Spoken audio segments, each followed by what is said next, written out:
Hi hello नमस्कार, मी शोभा आपल्या चॅनलच्या अजून एका नवीन ब्लॉगमध्ये तुम्हा सर्वांचे स्वागत करत आहे।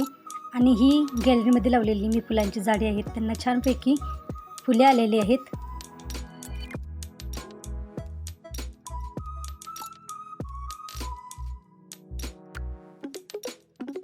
तर यावर्षी 1.25 किलो मिरची पावडर मी डंकामध्ये कुटून आणलेली, त्याच्यात आपण कांदा लसूण खोबरे घालून मसाला तयार करून घेणार आहे। खडा मसाला वापरून मिरची पावडर 2 किलो बनलेली। 5 वाट्या खोबऱ्याचे घेतलेल्या म्हणजे अर्धा किलो खोबरे घेतलेले, ते मी किसून घेतलेले आहे। ते आता चटणी तयार करण्यासाठी कढईमध्ये परतून भाजून घेणार आहे।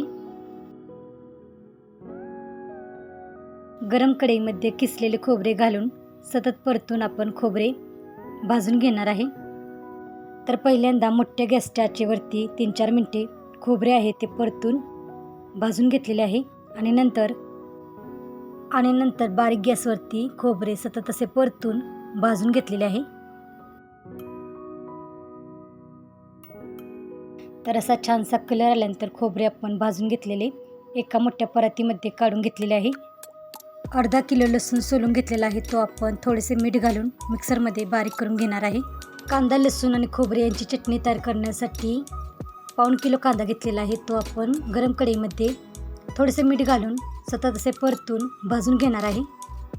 तर लाल तिखट पावडर तयार करतानाही आपण मीठ घातले होते, त्यामुळे आत्ता फक्त आपण थोडेसे कांदा भाजण्यासाठी मीठ वापरणार आहे आणि लसणाची पेस्ट तयार करण्यासाठी त्यामध्येही आपण थोडेसे मीठ घालून लसूण आहे तो बारीक करून घेणार आहे। तर सतत असे परतून कांद्याचा कलर लालसर होईपर्यंत आपल्याला कांदा आहे तो भाजून घ्यायचा आहे आणि नंतर यामध्ये आपण तेल टाकून परत एकदा हा कांदा सतत असे परतून भाजून घेणार आहे।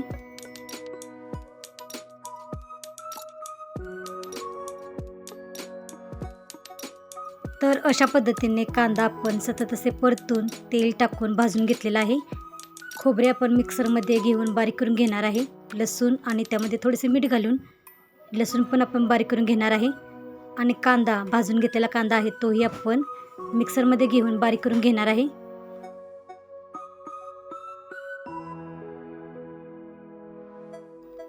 दोन किलो मिरची पावडरमध्ये भाजून घेतलेला कांदा आणि भाजून घेतलेले खोबरे गार झाल्यानंतर मिक्सरमध्ये घेऊन बारीक करून घेतलेले आहे।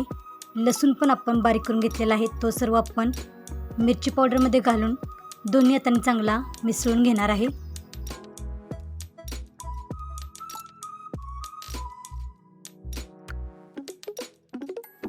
तर अशा पद्धतीने यावर्षी मी मिरची पावडर आणि फक्त खडे मसाले डंकामध्ये बारीक करून आणलेले आणि घरामध्येच कांदा लसूण आणि खोबरे घालून वर्षभरासाठी लागणारी चटणी आहे ती तयार केलेली आहे। तर हा सर्व मसाला आपला चांगला मिरची पावडरमध्ये दोन्ही हातांनी चांगला एकत्र मिक्स करून घ्यायचा आहे।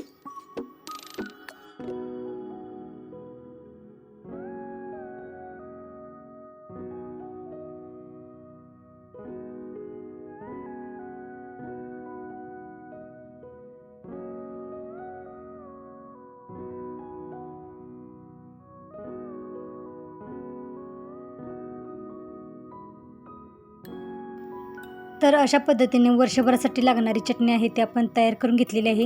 ही आता आपण मोठ्या भरणीमध्ये भरून ठेवणार आहे आणि छोट्या भरणीत रोजच्या वापरण्यासाठी थोडीशी मिरची पावडर तयार केलेली चटणी आहे ती काढून घेतलेली आहे।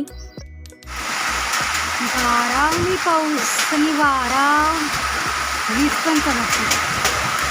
बापरे, संध्याकाळच्या 5 वाजता कसलं वातावरण झाले।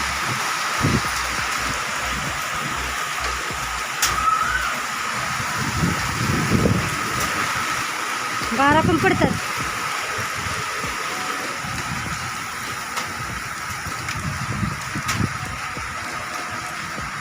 ए भिजू नका वैष्णवी मागे, वैष्णवी गारा पण पडते ते वैष्णवी। व्हिडिओ करा तर दिसेल सगळं पाऊस। ए गार गोळा कशाला भेटत्या, नको आधी भिजू नको, गारा गोळा करते।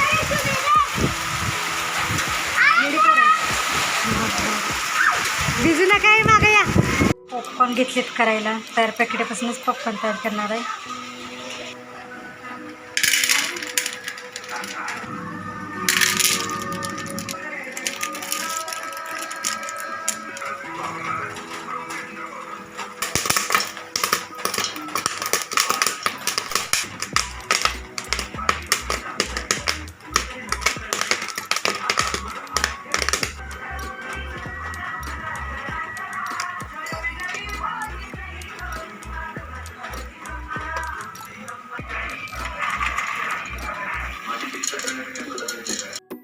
पाऊस पडते म्हणून टी व्ही बघत बघत खाण्यासाठी काय म्हणलं पॉपकॉर्न. चला खाऊया. पॉपकॉर्न खायचं की नाही टी व्ही बघत बघत. देव बंद लावला.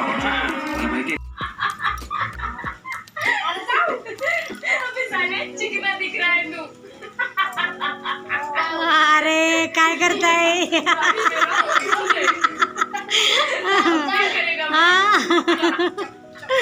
चला चालती ती.